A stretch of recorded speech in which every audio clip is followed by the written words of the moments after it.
कभी आपने इस बात पर गौर किया है कि महाराष्ट्र से जैसे ही उद्धव ठाकरे कांग्रेस और एनसीपी की सरकार जाती है और जैसे ही एकनाथ शिंदे भारतीय जनता पार्टी के साथ सरकार बनाते हैं, वहां पर गली गली पर भारतीय जनता पार्टी के नेता जो हैं वो सभाएं निकालते हैं, रैली निकालते हैं, जहां पर सांप्रदायिक तौर पर भड़काऊ बयान दिए जाते हैं।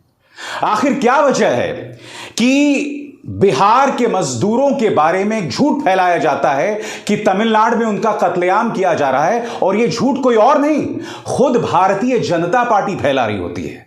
आखिर क्या वजह है कि रामनवमी के वक्त बंगाल और बिहार में सांप्रदायिक हिंसा होती है?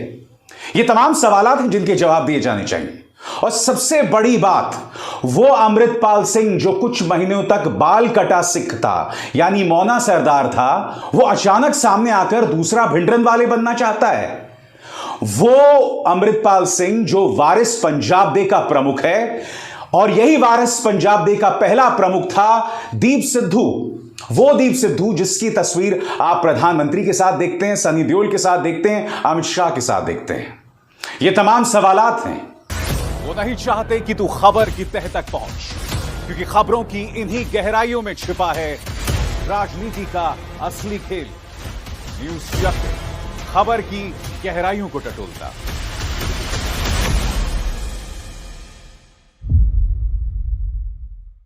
आज विपक्ष हमला बोल रहा है भारतीय जनता पार्टी पर। वो ये कह रहा है कि इस वक्त रामनवमी के दौरान जो सांप्रदायिक हिंसा देश में देखी जा रही है, उसकी जिम्मेदार सिर्फ भारतीय जनता पार्टी है। मगर क्या विपक्ष इन आरोपों से बच सकता है? सबसे पहले दोस्तों मैं आपको दिखाना चाहूंगा कि बिहार के उप मुख्यमंत्री तेजस्वी यादव ने क्या कहा है। एक बड़ा बयान जो आपके स्क्रीन पर आने वाला है। तेजस्वी यादव कहते हैं, बिहार में सद्भाव बिगाड़ने की संघी कोशिश कर बिहार सरकार की पैनी नजर है। संघी कोशिश, इस शब्द पर गौर कीजिए दोस्तों, यानी कि कहीं ना कहीं तेजस्वी यादव इसके पीछे आरएसएस का हाथ देखते हैं। और उसके बाद वो कहते हैं, जिन राज्यों में बीजेपी कमजोर है वहां बौखलाई हुई है। एक एक उपद्रवी को चिन्हित कर कठोरतम कार्रवाई की जा रही है। भाईचारे को तोड़ने के किसी भी भाजपाई प्रयोग का हमने हमेशा माकूल जवाब दिया है और देते रहेंगे। जय हिंद, तेजस्वी यादव कह रहे हैं। और सिर्फ तेजस्वी यादव ये बात नहीं कह रहे हैं दोस्तों, मैं आपको बतलाना चाहूंगा ममता बनर्जी ने, क्योंकि इस वक्त बंगाल के भी कई हिस्सों में सांप्रदायिक टकराव हो रहे हैं। ममता बनर्जी का क्या कहना है आपकी स्क्रीन पर। बोलता हिंदुस्तान के मुताबिक, हावड़ा में हिंसा के पीछे ना हिंदू थे ना मुसलमान, बजरंग दल जैसे सहयोगी संगठनों के साथ बीजेपी हिंसा में शामिल थी। गंभीर आरोप। और याद कीजिए, कुछ सवाल मैंने कार्यक्रम के शुरुआत के दौरान उठाए थे। उन सवालों से हम बच नहीं सकते क्योंकि वो तथ्य हैं। आगे जाके मैं आपको यह भी बताऊंगा कि क्या तेजस्वी यादव और ममता बनर्जी अपनी जिम्मेदारी से बच सकते हैं। मगर मैं चाहूंगा कि मैं देश के गृह मंत्री अमित शाह के इस बयान की तरफ आपका ध्यान खींचूं। वो रविवार को नवादा में थे और नवादा में उन्होंने कहा कि मैंने राज्यपाल को फोन लगाया और मेरे राज्यपाल को फोन लगाने से जनता दल यूनाइटेड का एक नेता नाराज हो गया। सबसे पहले मैं चाहूंगा अमित शाह ने कहा क्या, वो आप सुनिए।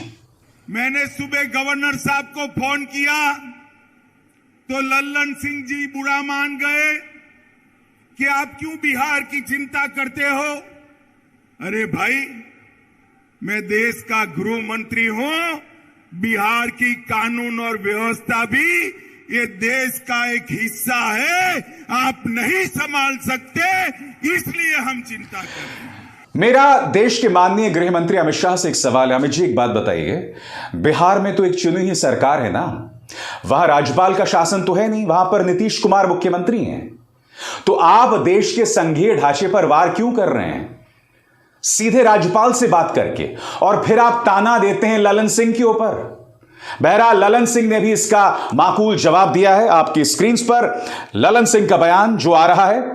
ललन सिंह कहते हैं, देश के माननीय गृह मंत्री श्री अमित शाह जी, नवादा में आपके भाषण से स्पष्ट है कि बड़का झुट्टा पार्टी यानी बीजेपी हताश हो गई है और बौखलाहट में है।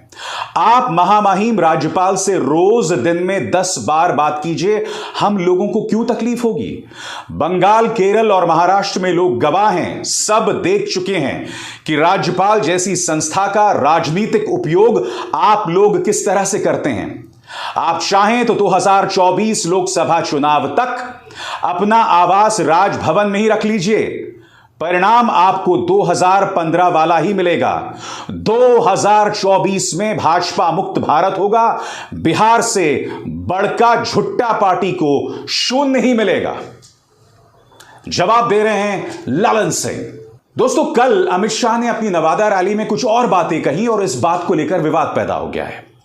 अमित शाह ने कहा कि आप हमें 40 की 40 सीटें दे दें, हम दंगाइयों को उल्टा लटका देंगे। अब इसमें 2 दिक्कतें हैं दोस्तों। पहली दिक्कत, 40 की 40 सीटें दे दें लोकसभा चुनाव में, तब जाकर हम दंगों को उल्टा लटकाएंगे। देखिए, मैं इस बहस में नहीं पढ़ना चाहता हूं कि क्या देश के गृह मंत्री को इस तरह की भाषा का इस्तेमाल करना चाहिए कि हम दंगाइयों को उल्टा लटका देंगे। वो बोलते रहें, ठीक है, मैं उस बहस में नहीं पढ़ना चाहता हूं, मगर उनके बयान पर गौर कीजिए। आप हमें 40 की 40 सीटें देंगे, तब जाकर हम दंगाइयों से आपको मुक्ति दिलाएंगे। सबसे पहली बात, अमित जी, आप देश के गृह मंत्री हैं। पहली गलत बात आप यह करते हैं कि आप नीतीश कुमार से बात नहीं करते हैं, राज्यपाल से बात करते हैं, जिससे यह पता चलता है कि देश के संघीय ढांचे के लिए आपके मन में कितनी बड़ी इज्जत है। दूसरी बात, आप हालात पर तभी काबू पाएंगे जब आपको 40 की 40 सीटें मिलेंगी। मगर मैं आपसे एक सवाल पूछना चाहता हूं। आप जो कहते हैं ना कि मैं दंगाइयों को उल्टा लटका दूंगा, तो हाथ कंगन को आरसी क्या? मैं आपका परिचय कुछ चेहरों से करवाना चाहता हूं। टी राजा सिंह आप ही का विधायक है। महाराष्ट्र में गली गली घूम के ये माननीय विधायक भड़काऊ बयान दे रहे हैं, बार बार दे रहे हैं, और महाराष्ट्र में तो आपकी सरकार है ना। मैं आपसे पूछना चाहता हूं कि सिर्फ इसलिए कि इस वक्त कुछ संस्थाएं कह रही हैं कि अगर आज लोकसभा चुनाव होता है तो भाजपा को नुकसान होता है, क्या सिर्फ इसलिए आप टी राजा सिंह पर कोई एक्शन नहीं कर रहे हैं? बताइए। कर्नाटक के अंदर ये सांसद प्रज्ञा बयान देती हैं कि अपने चाकू हैं उनमें धार लगाइए। मुसलमानों के बारे में भड़काऊ बयान देती हैं बिल्कुल उसी अंदाज में जैसे टी राजा सिंह दे रहे थे। मैं आपसे पूछना चाहता हूं, ये तो आपके सांसद हैं, इन पर क्या कार्रवाई की आपने? बताइए, क्या वजह है इसकी? सबसे बड़ी बात, बिहार के मजदूरों के बारे में एक झूठ फैलाया गया था कि तमिलनाडु में उन्हें मौत के घाट उतारा जा रहा है। आपने अपनी तरफ से भारतीय जनता पार्टी के उन नेताओं पर क्या कार्रवाई की, जबकि आप कहते हैं कि दंगाइयों को हम उल्टा लटका देंगे? कुछ और चेहरों से मैं आपका परिचय कराना चाहता हूं। माननीय अनुराग ठाकुर, वैसे अनुराग ठाकुर ने क्या कहा वो भी बताऊंगा। कहते हैं देश के गद्दारों को गोली मारो वाला नारा लगाते हैं। इन्हें तो आपने सीधा सूचना और प्रसारण मंत्री बना दिया था। कपिल मिश्रा पुलिस के साथ खड़े होकर कहता है कि आज तो ट्रंप है, हम भी जा रहे हैं, कल को पुलिस भी हमें नहीं रोक पाएगी, और उसके बाद दिल्ली में दंगे शुरू हो जाते हैं। क्या कार्रवाई की आपने इस पर? बताइए। और मैं नहीं भूला हूं, जब दिल्ली के चुनाव हो रहे थे तब आपका खुद का बयान था अमित जी कि बाबरपुर में बटन दबाओ, करंट लगेगा शाहीन बाग को। शाहीन बाग में आपके और हमारे जैसे लोग रहते हैं। शाहीन बाग की महिलाओं ने एक आंदोलन किया था, आप उससे इस कदर नाराज हो गए अमित जी कि आप उन्हें करंट लगवाना चाहते हैं। इस तरह के बयान दिए जाते हैं। मैं आपसे पूछना चाहता हूं, आप भूल गए किस तरह के बयानात आपने हिमाचल प्रदेश के चुनावों के दौरान दिए थे? आपने वहां राम मंदिर का मुद्दा उठाया और वहां बाबर की बात कर रहे थे।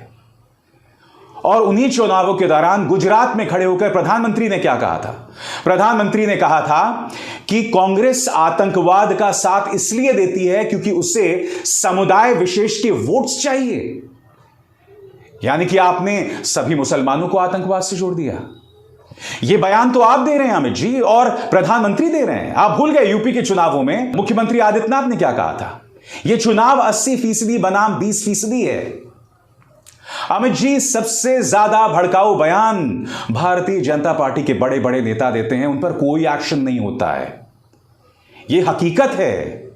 और आप ये कह रहे हैं कि दंगाइयों को हम उल्टा लटका देंगे। मुझे बताइए ना, जो मिसाल मैंने आपके सामने दी है, आप ही के पार्टी के नेता हैं, उन पर आपने क्या कार्रवाई की?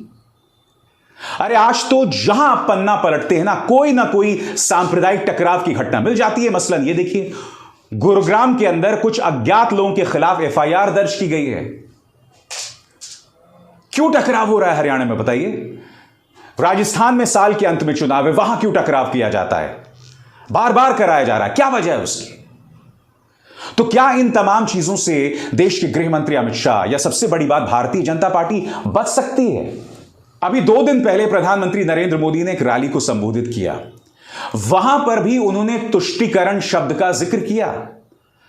तुष्टीकरण बनाम संतुष्टीकरण, यानी किसी ना किसी तरह से एक हल्की सी सांप्रदायिक हवा झोंक दी जाए। सुनिए प्रधानमंत्री ने क्या कहा था। पहले की सरकारें तुष्टीकरण में ही इतना व्यस्त रही कि देशवासियों के संतुष्टीकरण पर उनका ध्यान ही नहीं गया।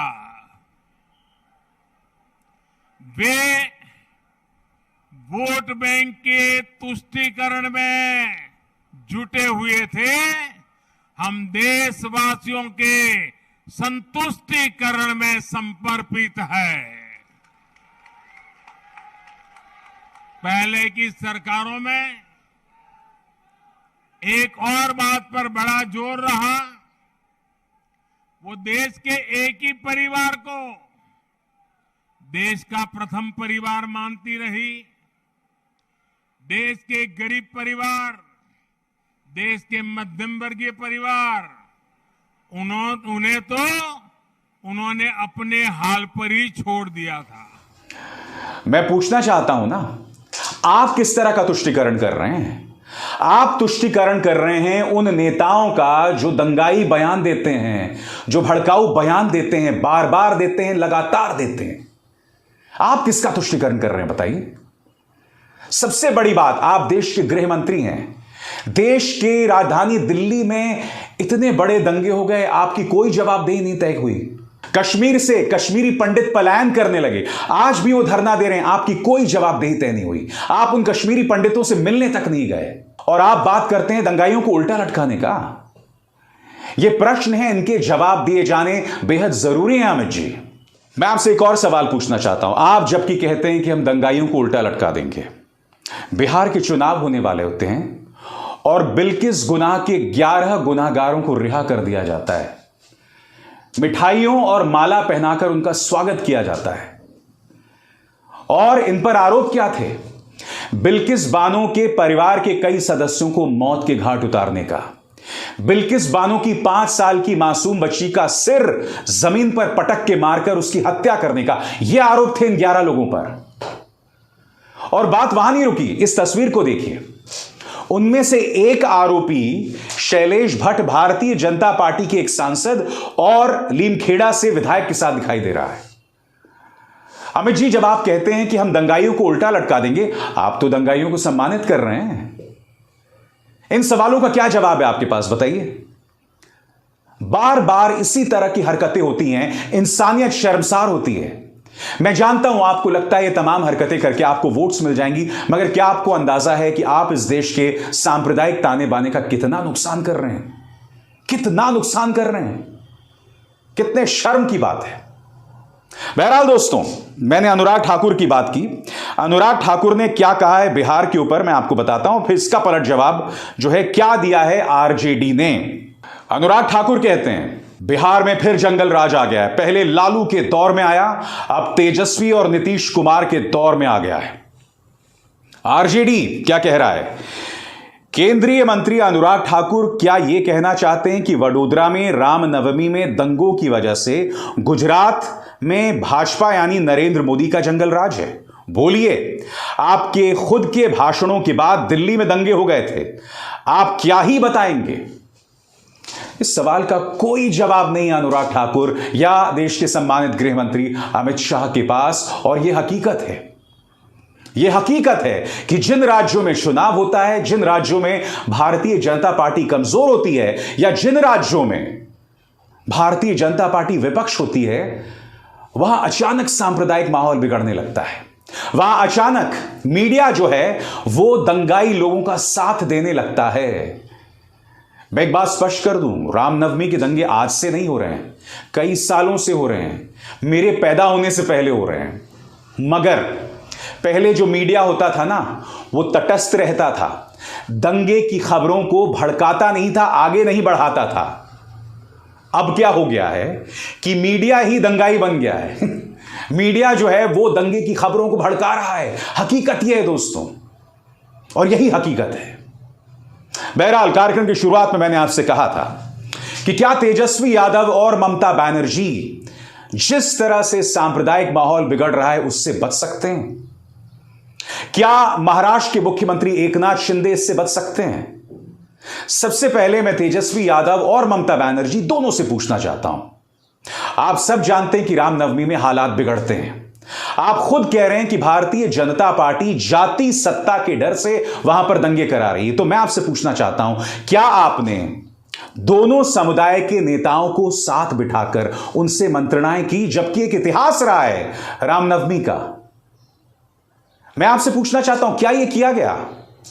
रामनवमी की यात्रा जहां जहां से गुजर रही थी, क्या उस जगह को चाक चौबंद किया गया? यह जिम्मेदारी तो राज्य सरकार की है ना। तो तेजस्वी यादव इससे कैसे बच सकते हैं? ममता बनर्जी इससे कैसे बच सकती हैं? आपको पता होना चाहिए, आप जो भी बयान देंगे यह मीडिया उसे ट्विस्ट करके उसे अलग ढंग से पेश करेगा। रामनवमी से पहले ही जो संवेदनशील इलाके हैं, आपको ब्यूरोक्रेट्स को बुलाकर, राजनेताओं को बुलाकर, सभी को साथ बिठाकर उनसे मंत्रणाएं करनी चाहिए।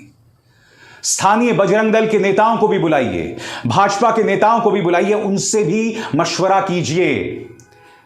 सिर्फ अमित शाह या भारतीय जनता पार्टी पर उंगली उठाने से बात नहीं बन जाती है। और यही सवाल मैं महाराष्ट्र की सरकार से पूछना चाहता हूं, आखिर क्या वजह है कि जैसे उद्धव ठाकरे की सरकार जाती है वहां पर सांप्रदायिक माहौल बिगड़ने लगता है? क्या आपको यह डर है कि 2024 के जो लोकसभा चुनाव हैं उसमें उद्धव ठाकरे, कांग्रेस और एनसीपी की तिकड़ी आपको मात दे देगी? क्या यही वजह है कि आप महाराष्ट्र के अंदर सांप्रदायिक माहौल को बिगड़ने का मौका दे रहे हैं? ये सवाल हैं हुजूर, इनसे बचा नहीं जा सकता। और इस मंच पर, न्यूज चक्र पर, मैं ये सवाल लगातार पूछता रहूंगा। अभिसार शर्मा को दीजिए इजाजत। नमस्कार।